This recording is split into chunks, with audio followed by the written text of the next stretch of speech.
නමුත් ඇත්තටම මේ බැම්ම වලාකුළු බැම්මක්ද?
ඓතිහාසික මහනුවර ශ්‍රී දළදා මාලිගාව අසල තියෙන කවුරුත් දන්න මහනුවර වැව ගාව.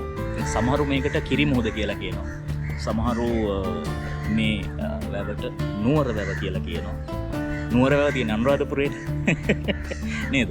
හරි පැටලිලා. ඉතින් මේ වැව මම අද හදිස්සියෙන් මෙතනට ආයේ මේ චිත්‍රයක් අඳින්න urban sketch එකක් දාන්න sketch එකක් කර කර ඉන්න ගමන් මට හරි අපූර්ව මේ වෙනසක් දැක්කම මම මේ වැව අහිනේ තියෙන ඔයාලා හැමෝම දන්න සුදු පාට බැම්මේ.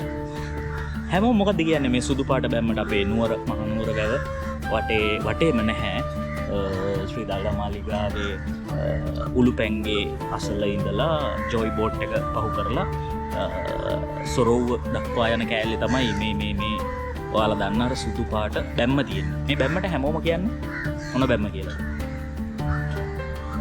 මේකට කියනවා හැමෝම ගොඩක් අය කියනවා මේකට වලාකුළු බැම්ම කියලා.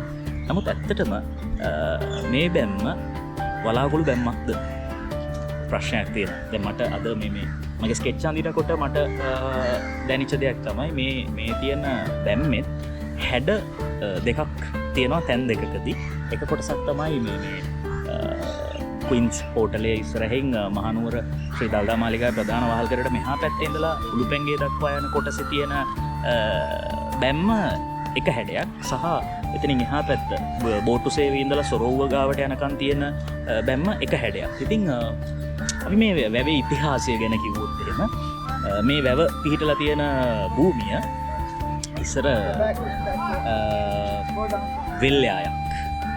වෙල්යායේ නම තමයි ටිංගොල්වෙල. ටිංගොල්වෙල වෙල්යාය. ඉතින් මේ ටිංගොල්වෙල වෙල්යායේ තිබිලා තියෙනවා බොහොම කුඩා පොකුණක්. ඉතින් ඒ පොකුණේ කිරිපෙක් ඉඳලා ඒ නිසා ඒ පොකුණට කිරිමුහුද කිව්වා කියලා කියනවා. ඉතින් පසු කාලීනව 1807 විතර ශ්‍රී වික්‍රම රාජසිංහ අපේ රජුරෝ මේ පොකුණ විශාල කරලා ශ්‍රී දළදා මාලිගාවේ පත්තිරිප්පු අසල ඉඳලා පුෂ්පාරාමය දක්වා, ඒ කියන්නේ වත්මන් මල්ලතු මහා විහාරය දක්වා වැව් බැම්මක් බඳිනවා. එතකොට මේ වැව් බැම්ම දිගේ තමයි රජුරුවන් වහන්සේ පුෂ්පාරාමයට වන්දනාමාන කරන්න මහානායක හාමුදුරුවෝ මුණ ගැහෙන්න ගිහිල්ලා තියෙනවා.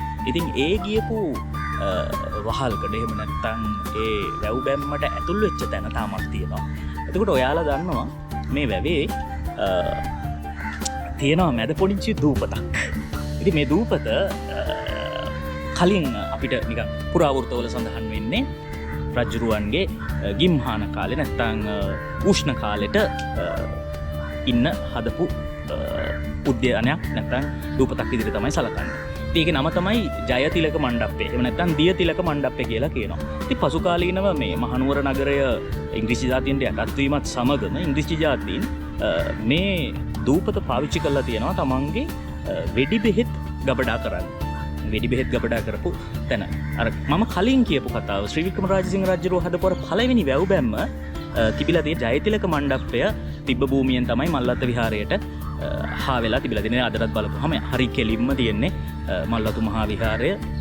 ඊට ඉන් පසුව 1807 දී රජ්ජුරුවන්ගේ රාජකීය වාස්තු විද්‍යාඥයා වෙච්ච දේවේන්ද්‍ර මූලාචාරිට රජ්ජුරුව පවරනවා වැඩක්. ඒ වැඩේ තමයි මේ වැව නැවත නිර්මාණය කරන්න කියන එක. ඉතින් 1807 ඉඳලා 1812 වෙනකන් මේ වැව හැදුවා කියලා තමයි අපිට ඉතිහාසයේ සඳහන් වෙන්නේ.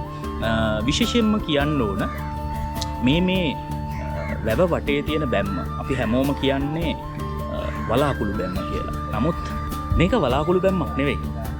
මේ බැම්මයි තියෙන හැඩය අපි ගත්තොත් එහෙම දිය රැල්ලක් නැත්නම් වැවේ තියෙන වතුර කුලඟට හෙලවෙනකොට එන රැල්ල හැඩයට තමයි මේ බැම්ම දේවේන්ද්‍ර මූලාචාර්යතුමා නිර්මාණය කරලා තියෙන්නේ.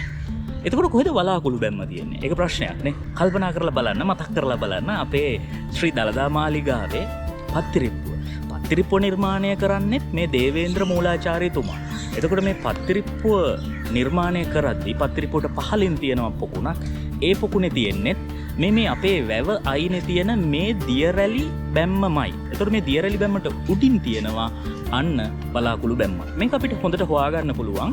මේ දියරැලි බැම්මේ තුඩක් තියෙනවා.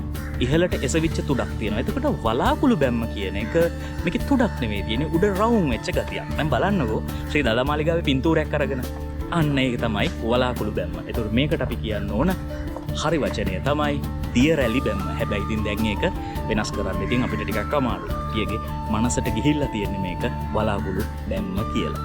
ඉතින් ඔන්න අද අලුත් තොරතුරක් හම්බුණා මට. ඒ තමයි මේ තියෙන වලාකුළු බැම්මක් නෙවෙයි, මේ තියෙන්නේ දියරැලි බැම්මක්. ඉතින් ඔයාලටත් පුළුවන් මේ වගේ නුවරත් එක්ක බැඳිච්ච මේ වගේ පුංචි දේවල් මගේ YouTube පැත් එක්ක එකතු වුණොත් අලුතෙන් ඉගෙන ගන්න සහ අලුත් තොරතුරු දැනගන්න ඔයාලටත් පුළුවන්. ඉතින් ආරාධනා කරනවා මගේ channel එකත් එක්ක එකතු වෙලා ඉන්න මේ වගේ පුංචි වීඩියෝස් වලින් අපි මේ නුවර තියෙන තවත් ලස්සන තැනක් ගැන ලස්සන දෙයක් ගැන අපි කතා කරමු.